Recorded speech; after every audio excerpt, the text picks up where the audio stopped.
Samantala, nakiisa ang ilang grupo ng rallyista sa paghahanap ng hustisya para sa mga nasawi sa engkwentro sa Mamasapano, Maguindanao.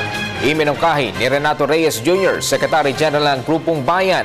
Bukod sa isinusulong na Truth Commission ng Senado at isinasagawang investigasyon ng PNP at MILF, kailangan din naman magkaroon pa ng isang independent body para tutukan ang malagim na insidente. Pero binigyan din ni Reyes na dapat buuin ito ng mga individual na walang kaugnayan sa kahit sino mang sangkot sa insidente. Ito'y para matiyak ang integridad ng resulta ng investigasyon. Maganda namang mungkahi ang pagkakaroon ng independenteng komisyon, magkaroon ng investigasyon na labas pa doon sa sasaklawin ng Board of Inquiry. Alam natin, very limited ang kapangyarihan ng Board of Inquiry. Paano niya iimbestigahan ng iba pang matataas na opisyal sa kanilang pananagutan? Kailangan ng mga tao na may matatag na integridad. Yung hindi pagdududahan at hindi rin po walang pinagkakautangan.